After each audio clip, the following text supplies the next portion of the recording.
ligera demora, me quedé botada en la Costa Verde, cosas que pasan, pero ya estamos aquí para empezar el programa. Las disculpas del caso también al congresista de Fuerza Popular, Israel Lazo, quien nos estaba esperando puntual aquí. Congresista, ¿cómo está? Muy buenos días. Muy buenos días, mi querida Maribel. Bienvenido al programa. A ver, congresista, el día de ayer la noticia ha sido sin duda la elección del nuevo defensor del pueblo. ¿Cómo lo toman desde Fuerza Popular? Ha recibido obviamente él el respaldo unánime, pero hay unánime desde su partido, pero han habido algunas críticas, incluso la bancada oficialista se dividió en el voto, ¿no? Y básicamente las críticas apuntan hacia una posible manipulación, alguna posible influencia, si se quiere, partidaria sobre el defensor. ¿Qué podría decir usted al respecto? Bueno, yo creo que tenemos que mirar esto de una manera objetiva. Hace 5 años que teníamos un defensor interino, que por la falta de voluntad política de los gobiernos de turno, no se pudo elegir. Nosotros tenemos que dejarnos de mezquindades. Fuerza Popular no tuvo candidato. Fue una propuesta de Acción Popular. Acción Popular propone al señor Walter Gutiérrez, con respaldo, digamos, también de Peruanos por el Cambio y el APRA. Y nosotros teníamos que asumir una posición responsable frente al Perú. Y era necesario que se tenga que elegir. Nosotros hemos recibido a los 3 candidatos en nuestra bancada. Hemos conversado. Y nosotros también teníamos que ser responsables en el sentido que había consenso de otros partidos. Contradecir eso sería contradecir al Perú. Aparte que dentro de las reuniones internas que tenemos nosotros, no es una cosa que se diga A y B. No, hay discusiones, hay contradicciones, porque ese es el juego democrático de la política. Entonces, se dirigió al señor Walter Gutiérrez de esa manera, con 94 votos. Yo no creo que se pueda sorprender al pueblo, ¿no? Claro, no, yo creo que, creo que la elección de Walter Gutiérrez estaba cantada. Creo efectivamente que el cargo de defensor del pueblo requería de una elección, y era una demanda que partía no solo desde las fuerzas políticas, sino desde la ciudadanía, ¿no? No teníamos un defensor elegido desde Beatriz Merino. Sin embargo, las críticas vienen más bien de sectores políticos, ¿no? Marisa Glave ha dicho ayer, por ejemplo, que no hubo suficiente información ni transparencia. ¿Por qué no se dio el debate previo a la votación como otras veces? O el hecho de que Gutiérrez no haya ido el día anterior, día de la exposición, y sí los otros 2 candidatos.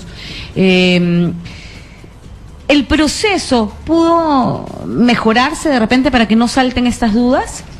Bueno, no podíamos estar entrando en tanto debate, porque usted se imagina que cuántas veces se frustró estas votaciones en el régimen anterior. Yo creo que ese hecho se recibió. Nosotros recibimos a los candidatos tuvieron la oportunidad de poder visitarnos a todas las bancadas. Y si había la posibilidad de elegirlos, había que hacerlo, porque es una responsabilidad, como le digo. Y nosotros no estamos esperando pues que partidos que realmente no crean y sientan por el Perú puedan criticarnos, ¿no? Que si la crítica viene del pueblo, lo aceptamos, ¿no? Yo creo que el pueblo ha visto esta decisión con simpatía, con beneplácito, y eso es lo que nos interesa, ¿no? Nos interesa el Perú, ¿no? Nosotros como Fuerza Popular estamos demostrando que realmente no es como se han pensado que va a suceder, ¿no? Nosotros estamos haciendo una posición democrática, una oposición responsable, pensando en el Perú, en el desarrollo del Perú, en el crecimiento del Perú, y eso es lo que tenemos que valorar, y va a valorar, digamos, el Perú, la población que nos está viendo. Ahora, quienes le han dado la victoria al señor Gutiérrez, como decía en la introducción, no son los fujimoristas, y eso hay que tenerlo claro. Si bien es un bloque importantísimo, determinante en el Parlamento con 73 votos, tenía Fuerza Popular, votó en bloque con 73 votos, el APRA con sus 5 votos y Acción Popular con 4. Todo eso no era suficiente. Lo que ocurrió fue que la bancada oficialista, en parte, 12 votos, se les otorgó al señor Gutiérrez. 5 congresistas oficialistas decidieron abstenerse. Ahora esto, para compartir con el público, a pesar de que el presidente Pedro Pablo Kuczynski habría hecho en un almuerzo en Palacio el día lunes la invocación para que se dé la votación en bloque, para reforzar la imagen de solidez de la bancada en el Parlamento, donde más bien la solidez clara está por el lado del fujimorismo. Pero a pesar de esta convocatoria que habría hecho el presidente, la bancada oficialista se dividió, ¿no? Y 5 personas, a pesar de ello, se abstuvieron. Las personas que se abstuvieron fueron Guido Lombardi, Roberto Viera, Vicente Ceballos, Gino Costa y Alberto de Belaunde, básicamente porque creían que no era el candidato más idóneo y estaban, por supuesto, en su derecho. Sin embargo, esta mayoría de peruanos por el cambio que dieron el voto a Gutiérrez sirvió para que finalmente se elija como defensor del pueblo. Y aquí el cuestionamiento viene si es un canje de una por otra, ¿no? Les doy el defensor que ustedes quieren, me dan las facultades el día de mañana. ¿Va por ahí? Bueno, yo no creo que sea de esa manera, ¿no? Ajá. Nosotros siempre aceptamos los modos de pensar de distintas posiciones, ¿no? Pero lo que nosotros tenemos que entender que realmente es el Perú el que se beneficia, es la institucionalidad de la Defensoría del Pueblo, porque no se imagina usted lo que puede hacer el defensor del pueblo. ¿Qué puede hacer? Defender las cuestiones ambientales, digamos, yo provengo de la región central. Uh-huh. Tenemos un problema que realmente a veces no le damos el valor real de lo que está sucediendo en la región central, en la macrorregión, ¿no? Y de qué manera nos afecta, ¿no? Nosotros necesitamos un defensor del pueblo que también hable esos problemas que vivimos en Sierra Central, por ejemplo, la carretera central, ¿no? Y usted se imagina el perjuicio que le causa a esta población de más de 8 millones, el encarecimiento, digamos, de los productos, en un 20 a 40%, el perjuicio, ¿no?, económico para todos esos 8 millones que viven, se sostienen de la región central, ¿no? Y nadie, ningún gobierno, el Ministerio de Transporte le ha puesto la importancia de vida que es la carretera central, ¿no? Vamos a tener que recurrir al defensor del pueblo para defender los intereses no de una posición política, sino de una población, de millones de peruanos.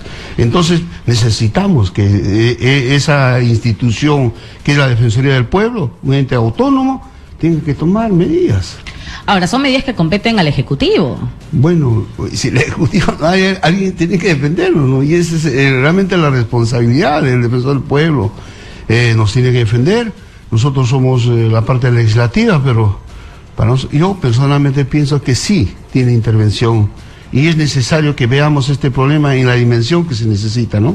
Por eso que yo aprovecho, digamos, esta oportunidad de poder expresarle al pueblo de Lima y poder también sentar conciencia de que realmente el perjuicio que está causando económicamente a la gran cantidad de los millones de limeños, el encarecimiento de sus productos. Nosotros tenemos que tocarnos el bolsillo y de qué manera nos afecta.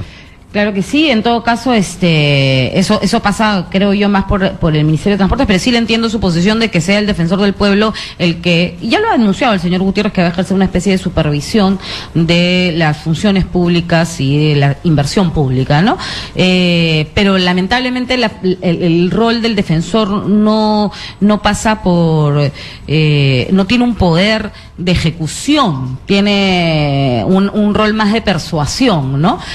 Por eso es importante que la figura sea una figura, pues, de alguien respetado por todos los sectores y cuya autonomía sea validada también por todos. Pero quería aprovechar también para preguntarle respecto, ya que le planteé el tema del otorgamiento de facultades, ¿cuál es la posición de Fuerza Popular respecto a las mismas? Ya estamos cerca. ¿Ya tomó Fuerza Popular una posición sobre ello? ya se decidió si se van a otorgar las facultades al presidente del Consejo de Ministros? Bueno, eso vamos a ver en las internas. Nosotros tenemos reuniones internas, analizamos, ¿no? Yo quiero que el pueblo de Perú, la ciudadanía de Lima, sepa que realmente no es una política monolítica de una sola opinión. Nuestras reuniones son de confrontación, de discusión, de debate, como se merece, digamos, hacer política, ¿no? El punto en debate es el 1% del IGB, ¿no? Ese es el punto... Yo le podría dar mi opinión personal. Sí, a ver, dígame. Mi opinión personal es que realmente ese 1% no va a beneficiar al Perú. Teníamos nosotros la posición de que ese 1% que se va a rebajar o quitar directamente vaya a los gobiernos regionales. A los gobiernos locales. Usted se imagina, un 1% yendo a los gobiernos locales para que ellos puedan desarrollar, digamos, sus políticas de inversión que hoy día se ven paralizadas por falta de recursos. Los gobiernos locales se están estrangulando en el interior del país. No hay presupuesto, no hay unas políticas realmente que beneficien al interior del país. Y yo creo que con un 1% del presupuesto, no tengo la cifra exacta, pero sí se puede beneficiar a esos gobiernos locales. Como le digo, personalmente yo me opongo, ¿no?, a que se haga esa rebaja, porque no se va a sentir. Y en la práctica se lo digo, señorita. Usted ve, digamos, lo que plantean es que sea progresivo, ¿no? 1% primero, luego 2%, hasta 3%, ¿no? Claro, es cuestión, aquí, digamos, no se puede rebajar alegremente ese 1% sin tener, digamos, las fuentes de cómo se va a poder reemplazar, ¿no? Nosotros tenemos un 70% de informalidad. Yo creo que lo primero que se tendría que atacar sería la formalización. Si no formalizamos ese 70%, no va a haber recursos, no se va a ver una reforma Ejecutivo es tributaria, que con esta disminución más bien se atraería la formalización, yo ¿no? Creo, a partir yo de la creo que es una medida populista, una medida que no tiene, digamos, sustento real, ¿no? Para mí, yo como empresario veo, ¿no?, cómo en el mercado internacional baja el petróleo. ¿Usted cree que baje el petróleo a niveles muy bajos se puede bajar la gasolina? Nunca se ha bajado. Se baja el 9%, se van a mantener los precios. Congresista, para terminar ya, quería preguntarle su opinión respecto a lo que viene ocurriendo en la acera del frente, en el Frente Amplio. Bueno, como todos saben ya, Marisa Glave, Pedro Franque e Irma Fluken fueron removidos del comité permanente del Frente Amplio y se ha evidenciado una clara división, ¿no?, entre al interior del partido Tierra y Libertad, que es uno de los que conforma el Frente Amplio, entre los que están con Marco Arana y los que están con Verónica Mendoza, ¿no? ¿Es el fin del Frente Amplio? ¿Cómo lo ve usted? ¿Cuál es su lectura? Bueno, yo creo que el pueblo peruano ha entendido que esos modelos económicos que ellos quieren implantar no ha dado resultados, y como ve son pocas personas, ¿no? Entonces esos problemas los tienen que resolver ellos. Mi preocupación es por esa gran mayoría que tenemos nosotros. Son cerca de 8 millones que votaron por nosotros. Sabemos sus expectativas, sus sueños, y eso es lo que hay que apuntar, ¿no? Yo quisiera darle un punto de vista que es importante, que nosotros somos un país muy bendecido, un país muy rico en todos los aspectos, en el aspecto minero, en el aspecto turístico, en el aspecto de la agricultura. Entonces, no podemos implementar esos modelos económicos que quieren implementar ellos, ¿no? Nosotros tenemos que ser un país de empresarios, un país que realmente seamos dueños de nuestros destinos, ¿no? Ya hemos visto los fracasos de esos modelos en Venezuela, Cuba, Argentina, Brasil, ¿no? Sí, yo no le preguntaba tanto por el modelo, sino por la división que se está dando al interior del frente, ¿no? Bueno, que esa división justamente viene de poder, ya fracasó esos modelos, se están peleando entre ellos, pero son pequeños grupos que existen en el Perú. Y hay que respetarlo. Bien, congresista, muchísimas gracias por estar esta mañana con nosotros aquí en Exitosa. será invitado en una próxima ocasión. Muchas gracias, no sé si quiere agregar algo más. Bueno, felicitarla por sus 3 meses. Gracias. Es necesario, digamos, que ustedes, los periodistas, como líderes de opinión, puedan tener un concepto realmente de lo que es el Perú interior, ese Perú que no llega al Estado, ese Perú abandonado. Y yo provengo de esa región, provengo de la sierra. Claro que sí. Gracias por la oportunidad. En otra ocasión hablamos largo y tendido acerca de la problemática de su pueblo. Ahora sí vamos a dar pase de inmediato a Erika Rado desde el Congreso de la República. Erika. Gracias, buenos días. Información en vivo desde el Congreso de la República. Declaraciones de la parlamentaria Marisa Glave a razón de un posible resquebrajamiento dentro del partido Frente Amplio. Vamos a escuchar. Permanente, las actividades del Frente Amplio continúan. Lo que hay es una discusión interna de Tierra y Libertad. Como ha señalado Pedro Franque, no hemos sido ni siquiera notificados. Yo estoy a la espera de saber quiénes estuvieron en esa reunión y cuál fue el criterio. Hasta donde entiendo, cualquier persona que va a ser retirada de un cargo tiene derecho por lo menos a enterarse y a la defensa, cosa que no ha ocurrido. Así que estoy tranquila, veré qué cosa ocurre. Lo que yo hago es un llamado, una invocación a todos los que somos de Tierra y Libertad a tratar de resolver estos problemas de manera democrática. Somos una organización que nació con el principio del pluralismo político, que nació con el derecho al disenso. Nuestro estatuto reconoce las corrientes y ojalá lo que se esté produciendo no sea un intento de callar a una de las corrientes dentro de nuestra organización, porque eso sería traicionar los principios de la organización, ¿no? Espero que eso no ocurra y, en fin, confío en que el Congreso del Frente Amplio resuelva los temas pendientes y que en Tierra y Libertad encontremos los caminos dentro del marco democrático. En el comercio se dice hoy que el problema es el sueldo de Verónica Mendoza. Entiendo que eso ha declarado Wilber Rosas, ¿no? Claro, Wilber Rosas ha dicho que se niega a dar el 10% que se había acordado, se iba a entregar para, digamos, dar un monto a la candidata Verónica Mendoza. Mira, a mí me parece sorprendente lo que ha dicho el congresista Rosas, sobre todo porque esto ha sido un acuerdo unánime de la bancada de entregar una cantidad de nuestros recursos para apoyar un plan político del Frente Amplio. El plan político del Frente Amplio tiene a un conjunto de compañeros que van a trabajar para la elaboración de este plan. Uno de ellos es Verónica Mendoza, ¿no? Así que no entendería. ¿El sueldo partido o es para la señora Mendoza? Es para el plan político del Frente Amplio y el acuerdo que ha tenido la Comisión Permanente del Frente Amplio es que Verónica Mendoza sea parte de ese equipo, cosa que es absolutamente natural, pero veremos. Confirmando que va a tener un sueldo. Yo lo que estoy confirmando es que hay un plan político del Frente Amplio y que ese plan político incluye a varias personas, incluida ella. Espero que si Wilber tiene una opinión en contrario, la procese en la bancada. Bueno, hoy día Bien, han sido entonces las declaraciones de la parlamentaria Marisa Glave. Informó Erika Rado, Exitosa Noticias. Muchísimas gracias por esa información. Vamos a ir a una pausa con el resumen de noticias y volvemos para tratar justamente este tema, la desunión surgida en el Frente Amplio. Vamos al resumen de noticias y volvemos con más aquí en Exitosa. Ya regresamos con Maribel Toledo Ocampo en Exitosa. ¿Tú qué harías con el internet móvil más rápido del Perú y la mega yapa prepago de Entel? Esa pregunta no se pregunta. Yo chapo Pokémones al toque. El otro día me chapé rapidito como 500, de todo tipo. Claro que la mitad fueron repetidos, ¿no? Pura culebra nomás. Pero no importa, ya soy nivel 40. Llegó la mega yapa prepago de Entel. Recarga 5 soles y te regalamos redes sociales ilimitadas con Pokémon. Y además, 100 megas para usarlos como quieras. Migra a Entel. Mayor información, ingresa a www.entel.pe. Antes de probarlo, solo le dirás Chevrolet Spark GT. Pero después de probarlo, le dirás Chevrolet Spark GT. Para un grande, dilo en grande. Chevrolet Spark GT, un grande en la ciudad. Chevrolet, find new roads. Única respuesta, Radio Exitosa.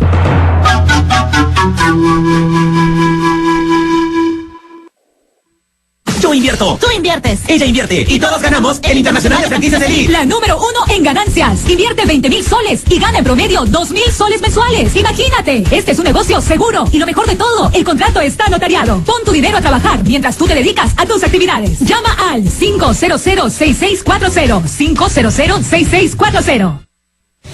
Estamos en la casa de Roger, que acaba de llegar de viaje y su casa no está forzada ni la vaciaron. ¿Algún comentario, Roger? Sigo relajadazo. Que tu hogar sea una estadística más de la seguridad que te da Verisur. La mejor asesoría y tecnología especializada para cuidarte. 0800 11010. Verisur, tu calma más allá de una alarma. Tú escuchas Radio Exitosa. El microinformativo de Exitosa. En Exitosa, la temperatura. En Lima, 18 grados, 11:35. El presidente Pedro Pablo Kuczynski recibió esta mañana en Palacio de Gobierno a Julia Príncipe Trujillo, designada hoy como presidenta del Consejo de Defensa Jurídica del Estado. Con el objetivo de mejorar las acciones de rehabilitación y reinserción a la sociedad de las mujeres privadas de su libertad, la Defensoría del Pueblo reiteró la necesidad de incorporar el enfoque de género en el sistema penitenciario peruano. En Cusco, 3 personas fallecieron y otras 3 resultaron con graves heridas al despistarse una camioneta y precipitarse a un abismo de aproximadamente 300 metros de profundidad, a la altura del sector Chamampampa, provincia de Paruro. 11:36, usted está en Radio Exitosa 95.5 FM. En breve conversaremos con Renan Espinosa, excongresista de Perú Posible.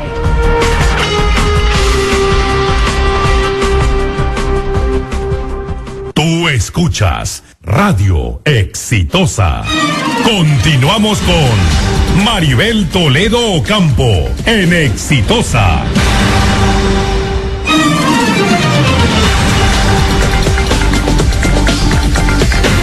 Y a los líos en el Frente Amplio, ahora hay líos entre expresidentes, broncas entre expresidentes. Resulta que Alan García ha dicho el último fin de semana, se ha ido contra Alejandro Toledo, ha dicho: el APRA es el partido de los cholos del Perú, pero los cholos iluminados por una fe, unidos, trabajadores manuales e intelectuales vinculados por una esperanza. No esos cholos advenerizos, dice, que de pronto aparecen y se van con los bolsillos llenos de ecotebas. Golpe al expresidente Alejandro Toledo. ¿A son de qué? Vamos a conversar con Renan Espinosa, excongresista de Perú Posible, para ver cómo toman desde la chacana estas declaraciones. Excongresista, ¿cómo está, señor Espinosa? ¿Cómo está, Maribel? Qué gusto escucharte y felicidades por estos 3 meses. Muchas gracias, congresista. Congresista, sigo diciéndole congresista, excongresista. Renan. Señor Espinosa, a ver, cuénteme, ¿cuál es su reacción en torno a lo dicho por el expresidente Alan García? Es una pena, de verdad. Parece que ya nos va ganando a todos, ¿no? Cuando a veces vemos a un Alan García como gran orador, un expresidente 2 veces siendo presidente de nuestro país, cuando uno lo va escuchando tan amenamente porque es muy locuaz, siempre últimamente nos acostumbra a meter la pata hablando tonterías, ¿no? Lamentablemente, ¿no? Este tipo de cosas no se pueden ni responder porque no se da cuenta de qué viene tratar de insultar a otras personas, ¿no? Y de verdad que es un poco inexplicable, ¿no? Pero yo creo que está perdiendo el brío del Alan García que el Perú conoció en algún momento, más allá de sus errores políticos, de los actos de corrupción que se le conoce y tanta cosa. Desde el punto de vista político y a nivel personal, el brío de Alan García que el Perú tenía como un recuerdo de un gran orador se pierde con estas pachotadas que a veces lanza, ¿no? Bueno, se ha dicho que es el Messi de la política, ¿no? De repente es un Messi que necesita meter un gol y no encuentra un arco. Y encontró el arco en Perú Posible. Pero de verdad que ya suena ridículo, ¿no? El último examen que han pasado en las elecciones presidenciales, lamentablemente los 2 han salido jalados. Así es. ¿No? Entonces, mientras que estamos discutiendo la elección de personas del pueblo, hay que bajar un punto, no un punto al IGB, la delegación de facultades que se verá mañana en el Congreso, mientras vamos discutiendo temas de visión hacia el futuro, hablando coloquialmente, 2 políticos que han pasado un examen jalado empiezan a... Bueno, el doctor Toledo no ha dicho nada, es Alan García que de la nada se le ocurre hablar estas pachotadas. Desubicado totalmente, ¿no? Habría que informarle cuál es la agenda del país y hacia dónde debería direccionar el debate y el diálogo y la contribución de la experiencia de quienes han sido han sido presidentes de estas dos personas. Entonces, de verdad que bajar ese nivel es un poco desilusionante. ¿Usted sigue formando parte de Perú Posible?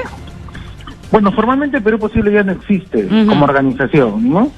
Pero nosotros aún no hemos tomado ninguna determinación de cómo qué es lo que se va a hacer. Entiendo que hay un sector que está procurando armar un partido, pero no. ¿Parte usted del grupo de confianza alrededor de Alejandro Toledo? No, lo pregunto porque ya a estas alturas, efectivamente, cuál es la vida de los ex Perú Posibles no está muy clara, ¿no?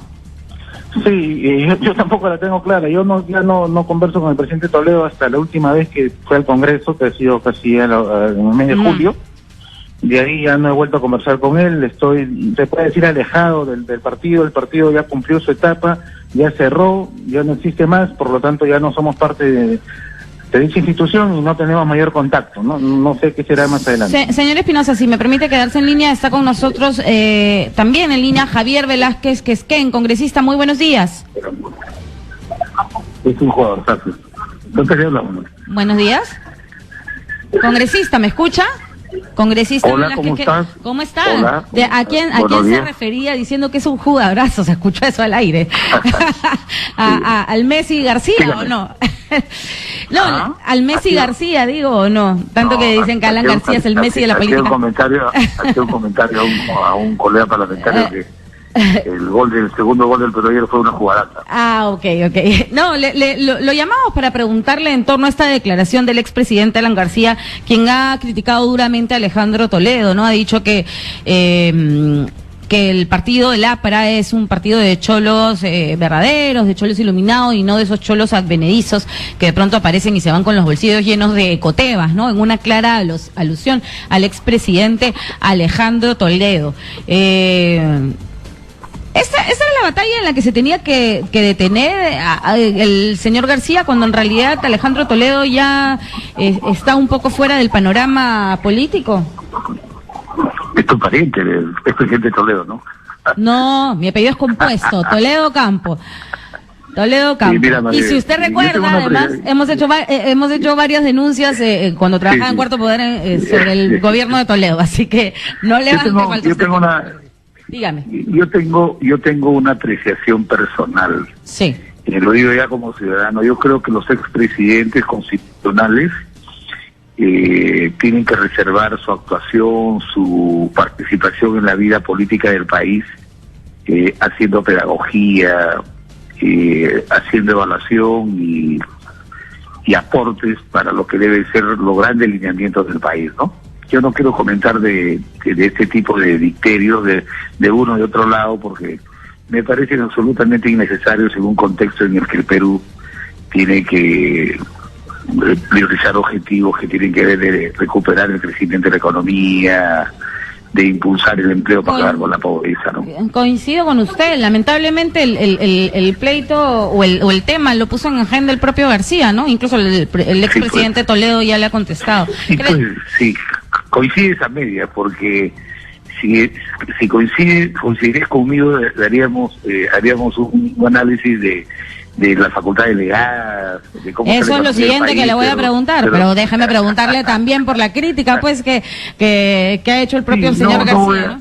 No voy a comentar porque yo no estoy de acuerdo de verdad que los expresidentes puedan reducir su discusión o su debate a conjeturas de esa naturaleza, sino yo creo que ambos tienen una enorme experiencia, liderazgo y capacidad para poder sugerir al país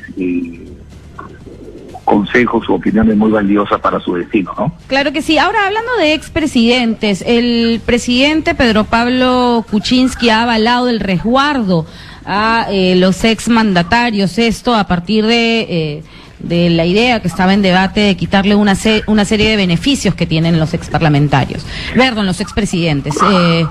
¿Cuál es la posición de ustedes frente a ello? Te explico.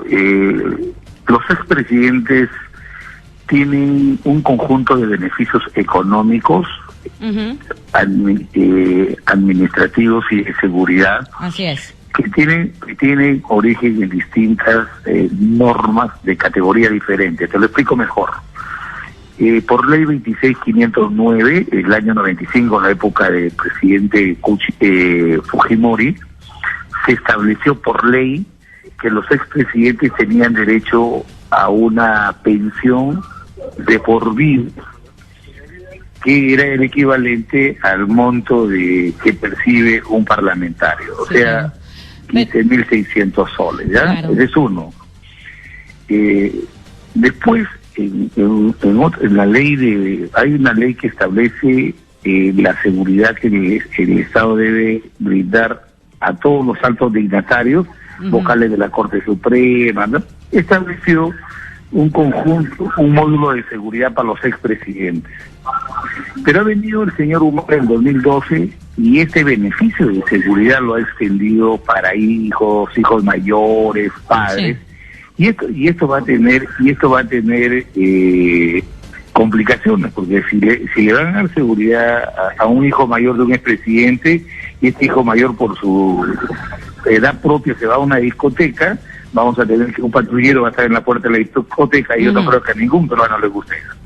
Y el otro conjunto de beneficios es que tiene que ver con combustible, con personal administrativo, los asesores y un vehículo, que eso es acuerdo de mesa directiva del Congreso, que hemos adelantado que vamos a opinar. Vamos a mantener el tema de la pensión que está en la ley, vamos a mantener la seguridad, el módulo de seguridad que se les otorgaba antes de la dación del decreto supremo que dio Humala. Y en el tema de... Perdón, antes de pasar al tercer tema, para estar claros, esta seguridad lo que ustedes proponen es que sea solo para el círculo familiar más íntimo, digamos. Presidente... ya, okay. Es suficiente, es suficiente. O sea, restablecer las cosas al estado anterior, correcto, a la dación del decreto supremo que dio Humala, etc. Y el tercer tema referido a una beneficio administrativo que el Congreso le da a los expresidentes de un asesor, una secretaria, un vehículo y combustible, más o menos ya hemos adelantado la idea de que se le va a dar un personal, una sola persona, o para que sea asistente, chofer, y se le va a dar 150 galones de combustible a través de vales, nada de dinero, ¿no? Yo creo que eso es legislativo, lo que más o menos ayer nos hemos puesto de acuerdo los voceros, ¿no? Correcto. Y lo otro que le quería preguntar, congresista, aprovechando su presencia, el señor Renan Espinosa está ahí en la línea esperándome. Señor Espinosa, ¿está ahí todavía? Sí, Maribel, acá estamos. Discúlpeme que lo tenga ahí esperando, pero no sé si quiera usted agregar algo más en torno antes de volver con el congresista Velázquez Quesquén. Bueno, él ha señalado que no quiere profundizar en los pleitos entre el señor García y el señor Toledo, ¿no? Y yo lo he dejado ahí a usted en la línea esperando justamente sobre este tema. No sé si usted quiere agregar algo más. No, primero saludar a Javier y felicitarlo por la labor que viene realizando en el Congreso, la experiencia que él tiene, y va en la misma línea que se estaba diciendo. O sea, es desilusionante que un expresidente o los expresidentes bajen el nivel de la discusión o el aporte que tienen que dar al país. Como bien lo decía Javier, tienen amplia experiencia, han ganado, han perdido elecciones, han gobernado, Alan García doblemente. Entonces, esa experiencia no se puede reducir a este tipo de expresiones, ¿no? Es penoso. Yo tampoco no quiero ya decir qué es lo que respondió Toledo, no, pero hay que pensar en otras cosas y hay que invocarle al presidente García y pedirle al presidente Toledo también que aporten a través de su experiencia. Este tema de la seguridad y los aportes, bueno, es algo que no se le puede quitar. Hay que tener en cuenta qué ocurriría pues en un supuesto negado, fatídico atentado contra un expresidente. Sería una vergüenza para el país en general, claro, por su carencia de inseguridad. Ahora, pero no se está hablando de quitarla, ¿no? Sino de reducirla. No, lamentablemente pues, cuando se quiere hacer abuso de esto, entonces ya esto se distorsiona y la población lo ve negativamente todo como un conjunto. Pero galones más, galones menos de combustible creo que no le va a hacer. Y la propuesta que están llevando adelante del Congreso me parece bastante acertada, ¿no? Bien, muchísimas gracias por su participación en el programa esta mañana, señor Espinosa. Gracias. Gracias, Maribel. Saludos. Bien, congresista Velázquez, ¿sigue ahí? ¿Está ahí? Sí. Saludo a Renan y y le deseo éxito en su carrera partidaria. Y yo creo que hay que bajar el tono de un debate que tiene que ser, como te digo, lesionador para todos los peruanos. Este país tiene la ventaja de que hay 3 expresidentes constitucionales que pueden significar un gran aporte en la construcción de un destino muy claro para todos los peruanos, ¿no? Ahora, congresista, justamente pasando a los temas que están en agenda, el día de ayer fue elegido el defensor del pueblo y aún hoy siguen las voces discrepantes en torno a su elección. Sobre el mismo tema, ¿no? De una supuesta simpatía política del nuevo defensor y que además se le atribuye al APRA, ¿no? Al APRA y al fujimorismo, ahí a medias. En todo caso, ¿cuál es su posición frente a esta situación, ¿no? Finalmente ya se eligió el defensor y que era una demanda también de la ciudadanía, ¿no? Desde la época de Beatriz Merino que no lográbamos elegir a un defensor. Maribel, vivimos en un estado democrático y en democracia gobiernan las mayorías sobre las minorías con el respeto de estas. A mí me parece que esos argumentos propios de un país donde no se practica la democracia. Mira lo que dices. El cuestionamiento que le hacen al nuevo defensor es porque tiene alguna simpatía con un partido. En el supuesto negado que fuera así, que tuviera una simpatía, o que le guste, por ejemplo, que simpatice con la Iglesia Católica, ¿eso puede descalificar a una persona? No me parece. No me parece el mayor de los comentarios. Lo único que sí te diré es lo positivo. Después de 5 años y medio de Parlamento, 4 bancadas, nos hemos puesto de acuerdo para darle un defensor del pueblo titular al país. Creo que Walter Gutiérrez lo va a hacer bien, lo propuso Acción Popular y Johnny Lescano con su bancada, ha tenido el mayor consenso y el Congreso le agradece a los otros 2 candidatos, Samuel Abad y el señor Mendoza, que también tenían las calidades. Aquí lo que quiere quedar claro es que el país, el constituyente ha querido que sea el Parlamento el que elija al defensor del pueblo. Ha tenido 94 votos. Y diría aquellos que tienen suspicacias, que cómo no cuestionaron el procedimiento cuando hemos elegido hace 2 años a 6 miembros del Tribunal Constitucional. ¿Acaso hay interferencia política? Se ha denunciado de que uno u otro tiene simpatía política. Eso es poco serio. Ese es poco de aquellos que no tienen argumentos o que actúan en democracia solamente por cumplir y no están convencidos de los valores democráticos, ¿no? ¿Usted confía en la autonomía entonces del señor Gutiérrez? Absolutamente, como confío también en los 6 miembros del tribunal que se eligieron hace 2 años y por el cual votamos cerca de 90 parlamentarios. Y para terminar, congresista, el tema del Frente Amplio, yo sé que no es su partido, pero digamos es una fuerza política importante. ¿Cómo lo ve usted desde afuera, esta exclusión de Marisa Glave, Pedro Franque y Irma Flucker del Comité Permanente del Frente Amplio? Mire, el Perú necesita que la voluntad popular se exprese a través de un sistema político que tenga una expresión democrática pluripartidaria. Y el Perú necesita también que parte de la izquierda extrema tenga una representación, que se acostumbre a vivir en democracia, a respetar los valores democráticos. Y cuando vemos esta incidencia al interior del Frente Amplio, yo creo que no nos debemos alegrar, no le hace bien al país.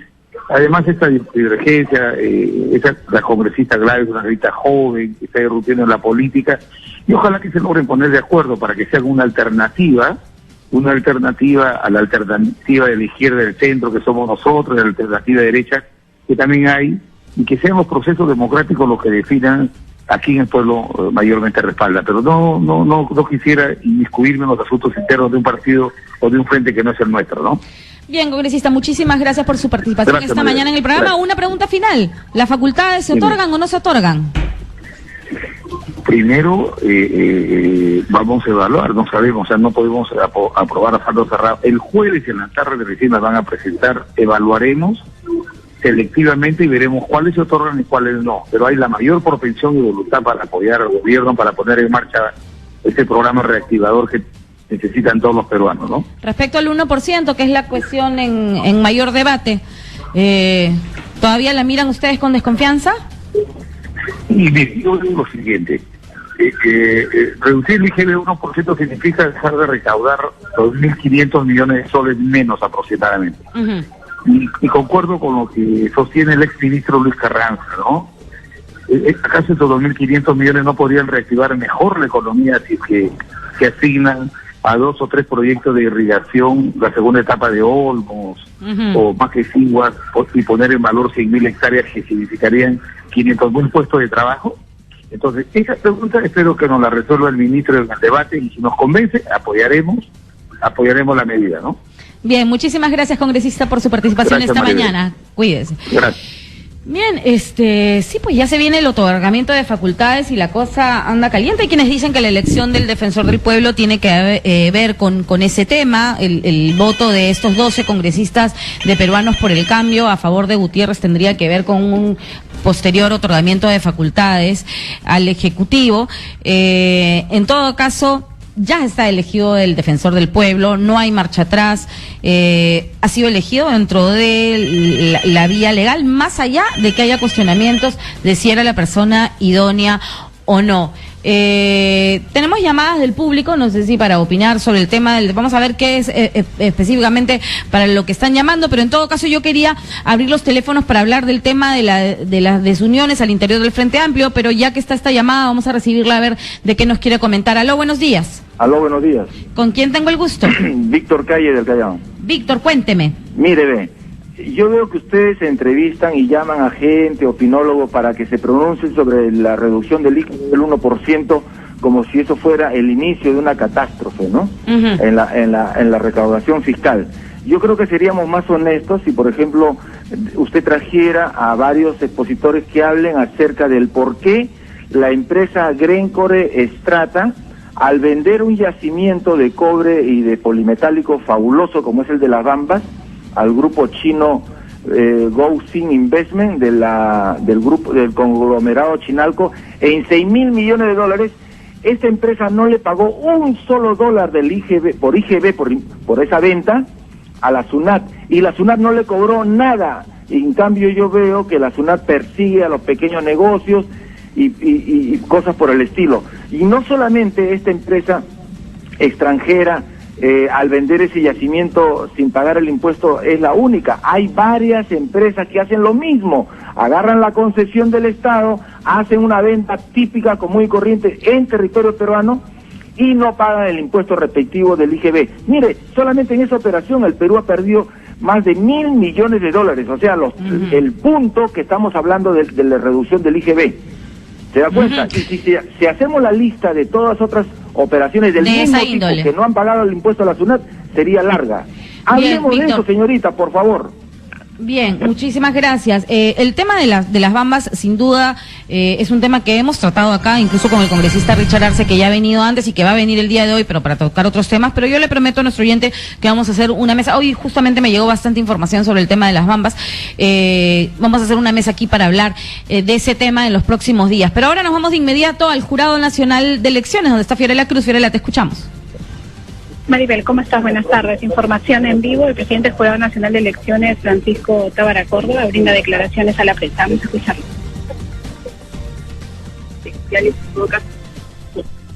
Se le hace la consulta sobre el recojo de credenciales del gobernador regional de Cajamarca, Gregorio Santos.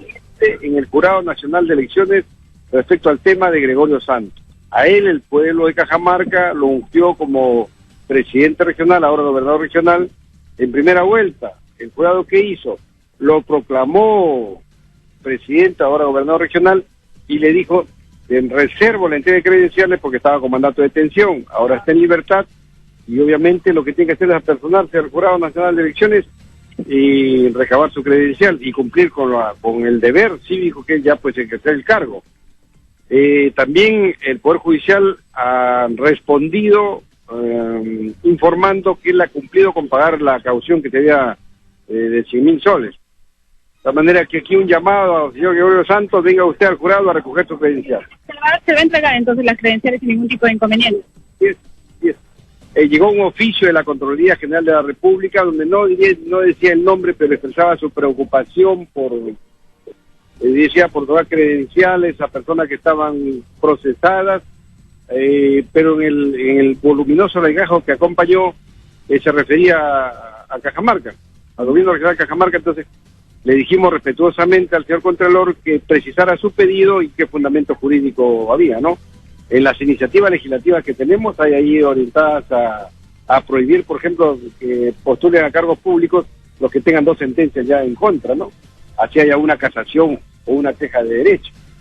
Parte entonces de la intervención del presidente del Jurado Nacional de Elecciones, el doctor Francisco Tábara Córdoba, exhortando también de cierta forma, Maribel, al gobernador regional de Cajamarca, Gregorio Santos, para que se apersone en la institución del Jurado Nacional de Elecciones a recoger su credencial que le acredita que es gobernador regional de Cajamarca. Adelante contigo, buenas tardes. Muchas gracias, señor Santos. Vaya a recoger sus credenciales, por favor. Vamos al resumen de noticias y volvemos con la opinión de ustedes. Abrimos los teléfonos 251-9422, 467-4499. En el siguiente bloque los escuchamos en torno a esta supuesta división, no supuesta no, en realidad bastante real, hay que ver hasta dónde llega al interior del Frente Amplio y específicamente al interior del Partido Tierra y Libertad, entre quienes son más cercanos a Verónica Mendoza y quienes son más cercanos a Marco Arana. Recogemos sus opiniones. ¿Es necesario un Frente Amplio? ¿Es necesario una izquierda unida a la que siempre se ha apuntado? ¿O de repente de repente la salida es otra? Así como en la derecha hay varios partidos, ¿por qué no en la izquierda podría ser así? Quiero saber sus opiniones. 251-9422, 467-4499 son los teléfonos de Exitosa. Vamos al resumen y volvemos con más. Ya regresamos con Maribel Toledo Ocampo en Exitosa.